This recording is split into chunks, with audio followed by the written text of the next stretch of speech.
HAARP stands for High Frequency Active Auroral Research Project and is described as a research instrument for studying the ionosphere, an ionospheric heater, or ionospheric radiation instrument, IRI, of which many exist, but HAARP is special.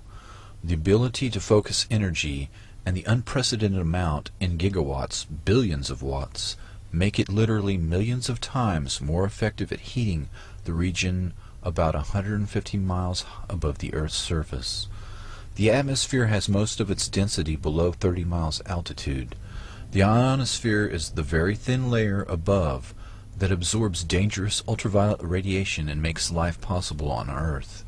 There is very little mixing normally between the two layers, but disturbances in the ionosphere translate to changes in weather, such as normally occurring sunspots and the solar wind.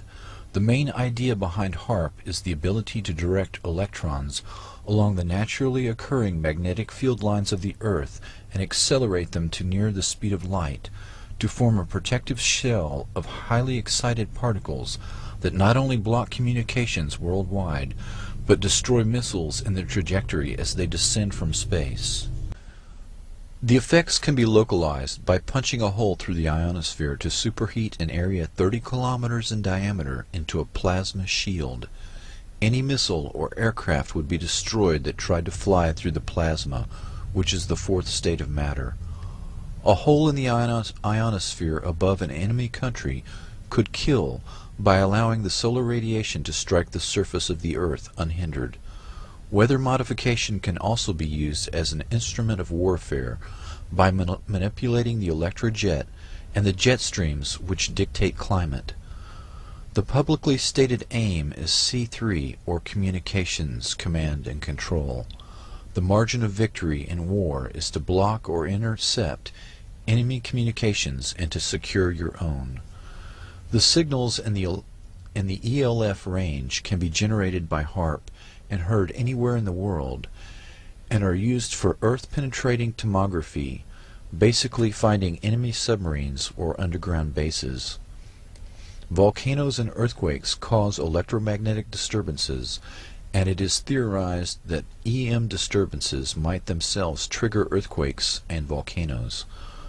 Dr. Richard Williams says the high-energy experiments will generate the equivalent of the output of 10 to 100 large power generating stations, and that tests of these kinds could cause irreversible damage, unquote.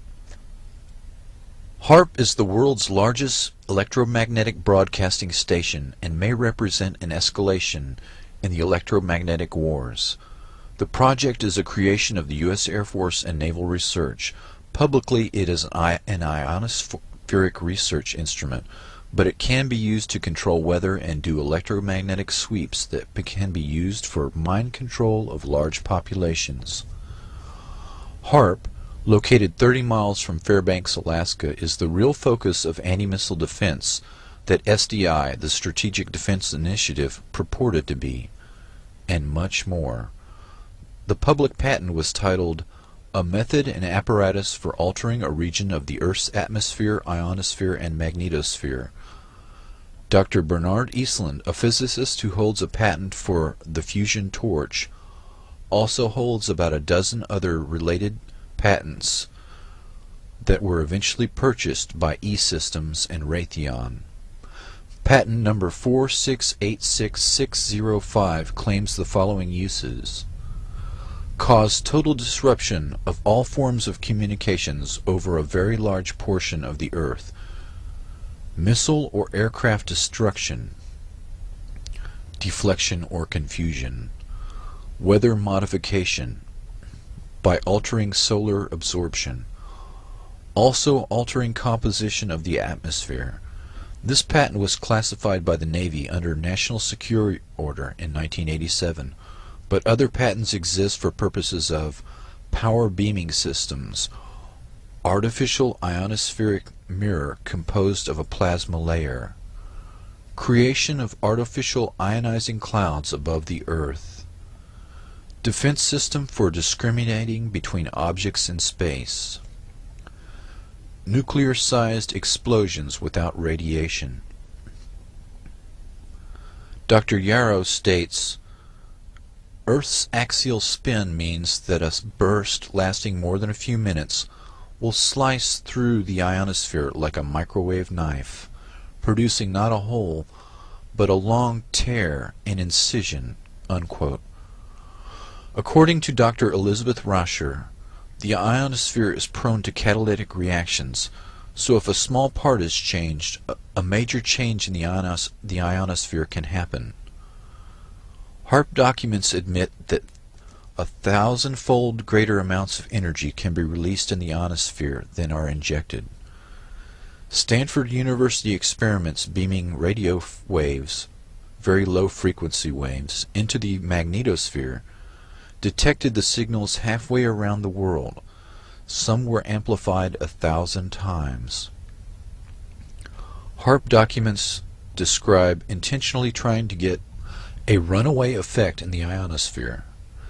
The instabilities commonly studied are approaching their maximum radio frequency energy dissipative capacity, beyond which the plasma processes will run away until the next limiting factor is reached, unquote.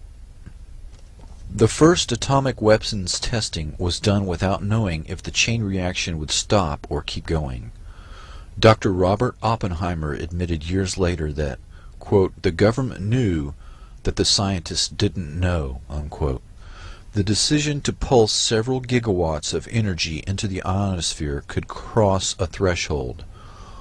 Walter Richmond wrote an account of such an event in a book entitled The Lost Millennium. The event began with a solar tap, a planetary short circuit.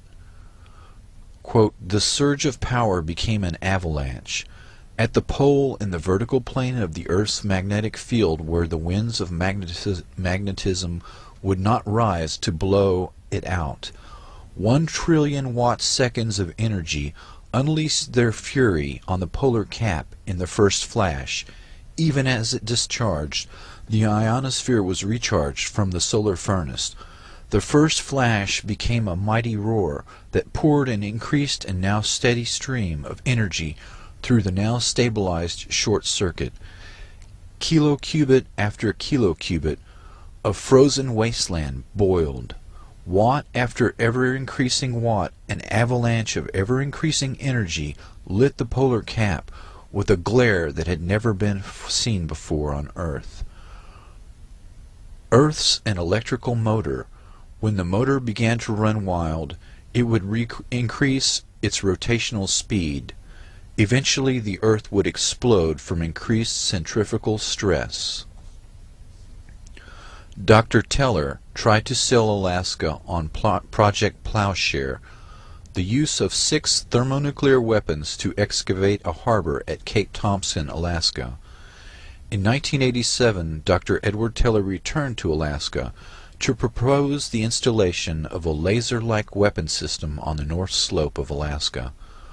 The weapon system Dr. Teller was trying to sell was classified and would not openly be discussed, but the presentations indicated this Star Wars weapon was in fact HAARP.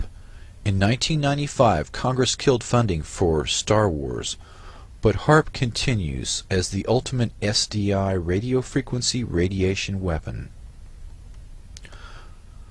The HAARP project manager describes the experiment of Earth-penetrating capability using, quote, frequencies of 10 to 20 Hertz pulses per second, or maybe 1 Hertz, 1 cycle per second type waves, unquote.